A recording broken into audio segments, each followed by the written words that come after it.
Hello everyone, কেন আছো তোমরা সবাই? আশা করি তোমরা সবাই ভীষণ ভালো আছো, আমরাও ভীষণ ভালো আছি। তো welcome back to my channel. Bye bye. একটা কিছু বলো, বলো বাই বাই। বলো। My name is my miss Evan. Bye. Love you. আইবু। তো সকালে সমস্ত কাজবাজ সেরে আমি আর পাপান চলে এসেছি গোপালকে খেতে দিতে। যেহেতু আমাদের বাড়িতে গোপাল আছে, তাই গোপালকে 3 টাইম খেতে দেওয়া হয়। মা সকালবেলা পুজো টুজো দিয়ে গেছেন, আর এখন আমি আর পাপা মিলে গোপালকে খেতে দিচ্ছি। আর পাপা দেখো আমার সাথে সাথে ও রোজ ঠাকুর ঘরে ঢুকে এইভাবে আমাকে হেল্প করে দেয়। বেডটা দেখতে পাচ্ছ, এই বেডশিটটা অনেকদিন ধরে চেঞ্জ করবো ভাবছিলাম, কিন্তু চেঞ্জ করা হয়নি। ভাবছি আজকে চেঞ্জ করে দেবো।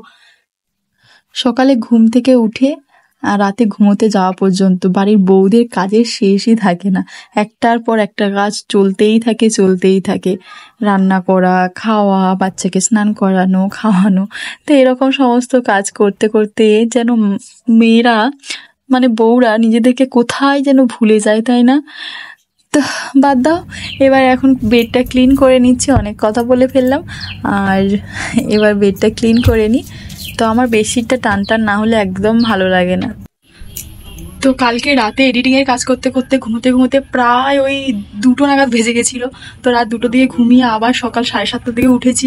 তার জন্য বেড টেড ক্লিন করার টাইম পাইনি, তাড়াহুড়ো করে নিচে চলে গেছি, কারণ ভাত বসাতে হতো, কারণ শাশুড়ি মা আর হাজবেন্ড খেয়ে অফিসে যাবে, তার জন্য তো সময় পাইনি। তারপরে পাপানকে নিয়ে পাপানের টিফিন করা, ওদেরকে খেতে দেওয়া, এইসব কাজ করছিলাম। জানোই তো সকালে ঘুম থেকে উঠলেই কাজের আর শেষ থাকে না। বাবা, এত হাঁপিয়ে গেছি যে আমি কথা বলতে পারছি না, কথা বলতে বলতে পুরো গলাটা হাঁপিয়ে যাচ্ছে। তারপরে এই একটু সময় পেলাম, তো নিজে স্নান করলাম, পাপানকে স্নান করালাম, তারপরে এলাম বেডটা পুরো ক্লিন করতে। এ দেখো বেডটাকে ক্লিন করে নিয়েছি পেছনে, আর বালিশগুলো আমি এইখানে রেখেছি। বেডটা এরকম পুরো ক্লিন থাকলে খুবই ভালো লাগে দেখতে। পুরো হয়ে গেছি। চলো এবার নিচে যাই, নিচে গিয়ে পাপানকে খাওয়াবো, নিজে খাবো, দাদুকে খেতে দেবো। তো দেখতে থাকো ব্লগটা। ও পাপা, শোনা পাপা, কি করছো? রং করছো?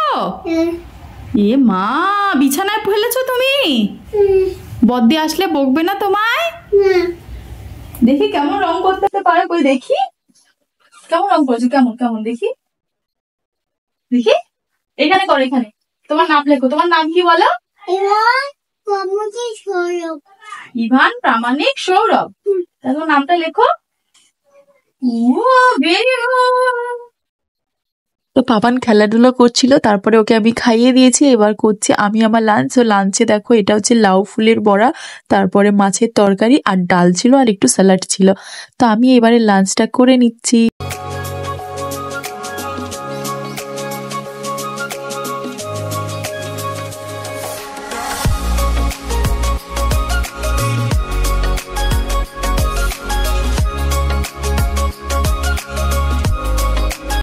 তো কি করে ম্যাজিক করে সবকিছু কাজ হয়ে গেল, তাই না?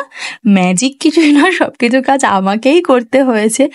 তো নারকেল কোড়ানো আমার খুবই বিরক্তিকর লাগে, কারণ যেহেতু আমার বেবি সিজারে হয়েছে, তারপর থেকে আমি একটানা বসে কোনো কাজই করতে পারি না।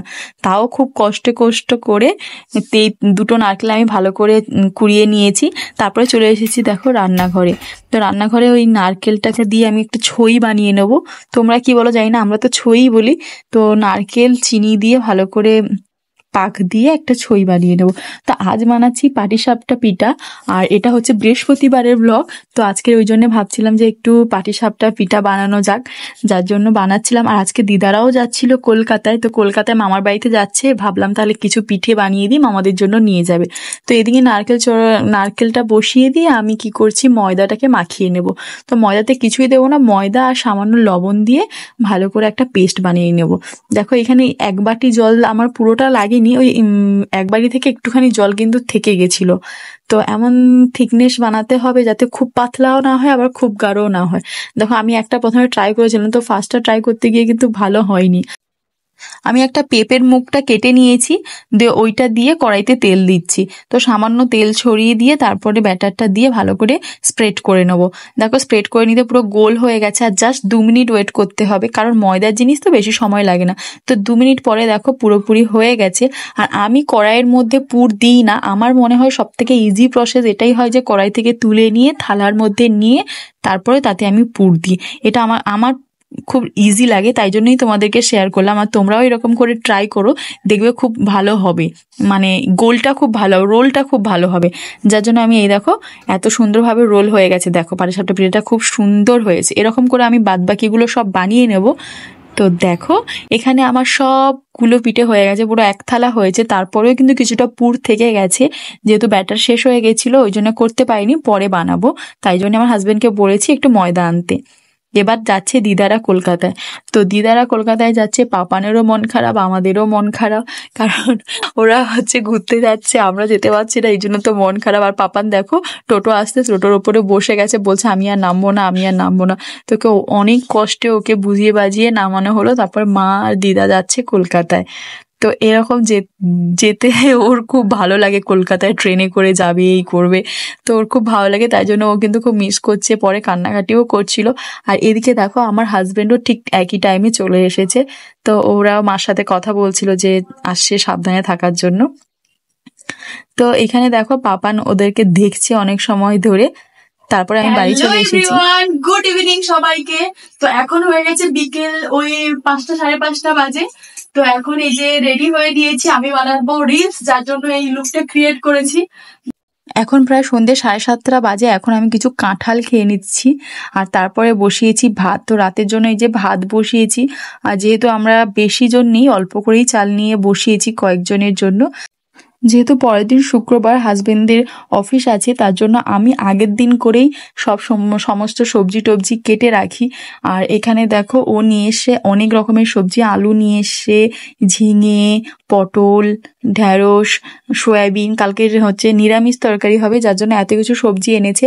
আর এইভাবে কিন্তু আগের দিন সবজি কেটে ফ্রিজে রেখে দিলে পরের দিন রান্না করতেও সুবিধা হয়, আর ঘুম থেকে দেরি করে উঠলেও কোনো অসুবিধা হয় না।